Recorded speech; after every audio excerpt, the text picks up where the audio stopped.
Hello, dear listeners. I'm your host, Genevieve Hopkins, and welcome to episode 36 of the Wheel and Cross podcast. Although the trees across my region are announcing that autumn is deepening, the weather is clinging to summer, and we've had some scorching days in the first month of autumn, with temperatures reaching 35 degrees Celsius and unusually hot nights. While I do love summer's dog days, autumn is my favourite season, and I am missing the cold, crisp air and misty mornings that usually temper the fiery autumnal colours. At least this warm weather gives my vegetables a chance to grow and ripen, despite planting them very late in the growing season. My dahlias are also pumping out gorgeous flowers, despite my amateur first attempts. I hope I can get at least one carving pumpkin to size for Samhain, but a sudden turn in the weather might scuttle the entire crop. Such is life, the gamble that many farmers and growers know only too well. The blackberry and raspberry harvests have long passed, and many berries have desiccated on the brambles with the unseasonal heat and dryness. Although the hawthorn and apple trees are heaving with their bounty. Despite the heat, it was still lovely to greet the autumn equinox dawn last week, and then gather and forage hawberries, rose hips, and acorn-decked oak branchlets for my seasonal display. I'm sure our house elf Popper enjoyed his celebratory drink of mead and a bowl of seasonal snacks. Later this month, many Christians will celebrate Easter, along with secular traditions. My son's school, as with many other schools, are holding their annual Easter hat parade before the school holidays. For me, celebrating Easter at this time of year comes with a large scraping of seasonal dissonance. It's difficult to resonate with stores, households, and tables being decorated with the symbols, icons, and colours of spring in the midst of our autumn. Although I enjoy the chocolate hunt as much as my children, as well as the excitement of a visit from the Easter Bunny, I have been rebelling against this seasonal dislocation for a while. I prefer to buy my chocolate bilbies instead of bunnies, and chocolate bugs, frogs, or fish instead of eggs if I can find them. Last year, my rebellion was a bit more public, with the creation of an autumn-themed rather than spring-themed hat for my youngest son's first Easter hat parade at school. This year, I've started working on a Baba Yaga-themed hat, to both my own and my son's excitement. We love Baba Yaga, especially at this time of year, and I think her house on chicken legs is working out very well. I will share photos of the finished hat next week, in time for the school Easter hat parade. If anyone is interested in Easter symbology, especially Easter eggs and bunnies, you are welcome to listen to or read previous Easter-themed episodes, including episode 18, Spring Equinox, Oestra, Easter, Witches and Bunnies, and episode 19, Spring Equinox, Easter Eggs, Games and Foods. This week, in honour of April Fool's Day, we will explore its history and the different traditions that mark this day of shenanigans and tricks. Last year, April Fool's Day fell on Easter Monday, a time when people with Polish and other Eastern European backgrounds celebrate another fun tradition, Śmigus Dingus. To boost April's fun and tricksy theme, we'll also dive into the water-filled history and traditions of Śmigus Dingus. This podcast is free, but if you like my work, please consider subscribing to the Wheel and Cross Substack page, www.wheelandcross.substack.com. I would also appreciate your reviews on any of the podcasting platforms you use. Feel free to share this podcast and leave comments on the podcast page. Welcome to episode 36 of the Wheel and Cross podcast. Easter Dissonance, April Fools, and Śmigus Dingus.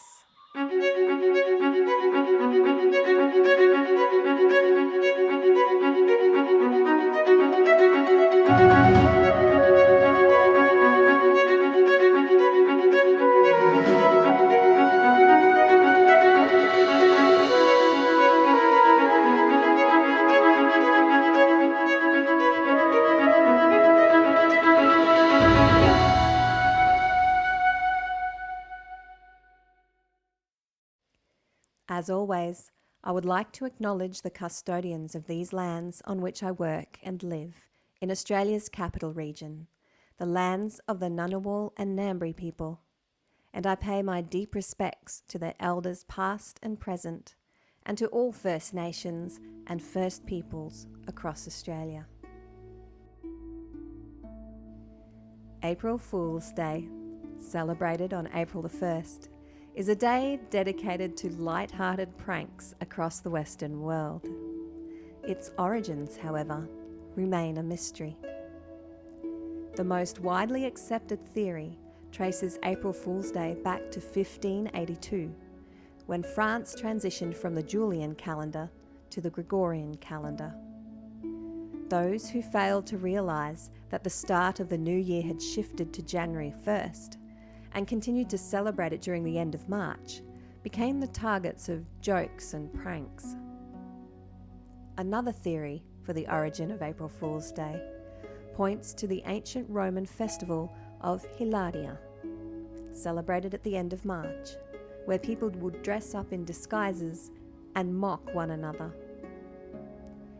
In England and its former British colonies, April Fool's Day is only celebrated for half a day. Pranks and jokes are only permitted until the clock strikes noon, and anyone playing a joke or prank after midday is considered a real April Fool. In Scotland, the tradition evolved into a 2-day event. The first day is called Gowkie Day, with the gowk, or cuckoo, being a symbol of the fool. Pranks often involve sending people on phony errands called hunting the gowk. The second day is known as Taily Day, when people attach fake tails or kick-me signs to unsuspecting individuals. In Portugal, the day is called Dias das Mentiras, or Day of Lies. In France, Belgium, Italy, and French-speaking areas of Switzerland, April Fool's Day traditions most often involve sticking a paper fish on someone's back without them noticing. It's called April fish, or Poisson d'avril in French, and Pesche d'aprile in Italian. In the Netherlands, it's apparently quite common to catapult or slingshot a herring at neighbours and yell haringek, or herring fool. Germans like to fool others by telling made-up, often outrageous, but harmless stories called Aprilsches. In Greece, pranksters are said to gain good luck for the entire year if their pranks are successful. Spain doesn't celebrate April Fool's Day, but it does have a similarly light-hearted tradition called Dia de los Inocentes, or Day of the Holy Innocents, celebrated during the Christmas season on the 28th of December. During Dia de los Inocentes, it is customary to play light-hearted pranks and practical jokes. A popular custom involves taping a paper doll cutout called monigote on the back of unsuspecting friends, colleagues, or passers-by. Those who are tricked are called inocentada, or innocents.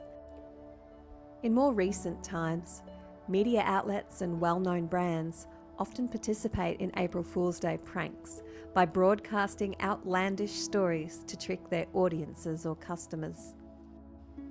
One of the earliest April Fool's pranks in the media occurred in 1749.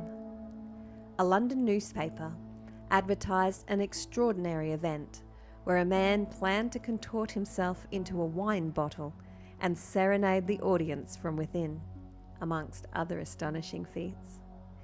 Legend has it that 2 individuals made a wager on whether people would attend to witness the seemingly impossible spectacle. The result exceeded expectations, with the venue packed to capacity. However, to the dismay of the attendees, no performer materialised on the stage. Feeling deceived, the audience erupted into a riot. However, the Great Spaghetti Harvest hoax remains one of the most famous April Fool's Day pranks of all time.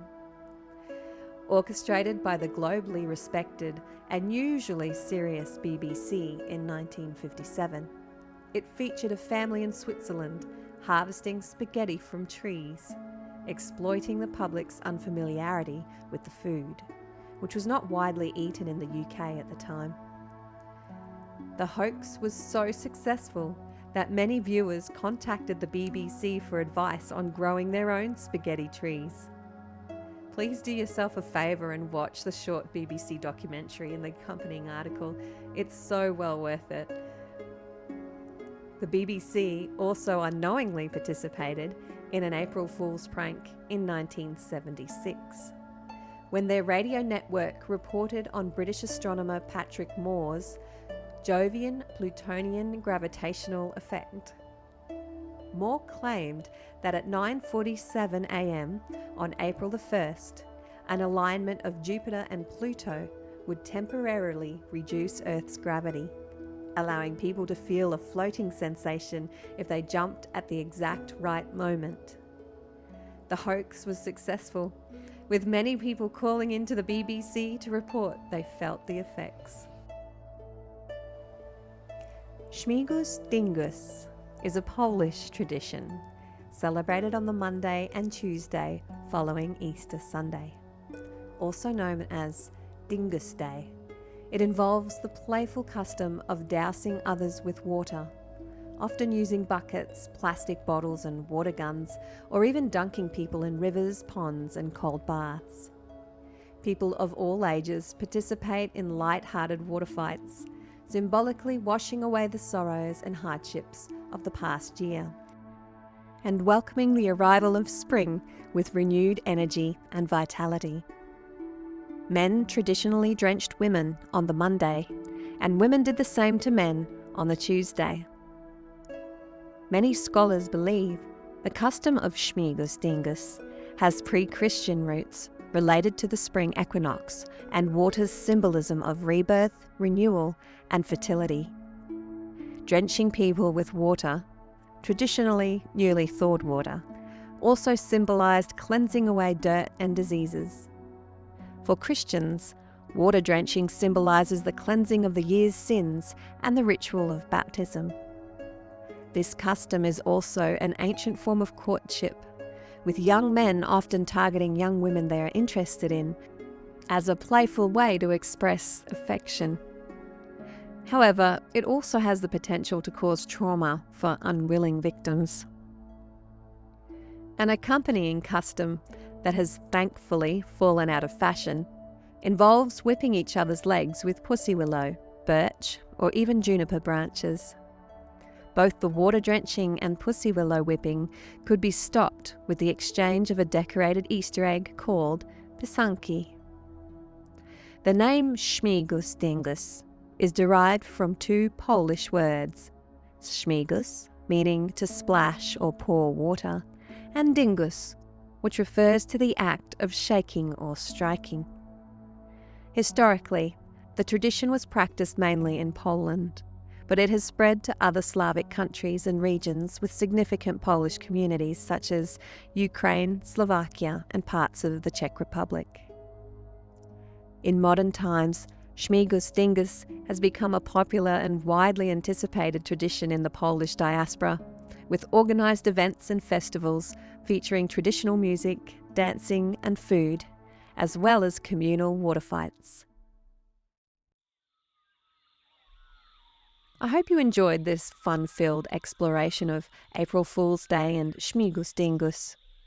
Next week, we begin our final series of episodes for this seasonal year by exploring the spooky season of Samhain, the root of our modern Halloween. Until then, may you all enjoy some April fish, but please avoid flying herrings. See you next week for episode 37, Samhain, Bonfires, Divination, and the Ancestors.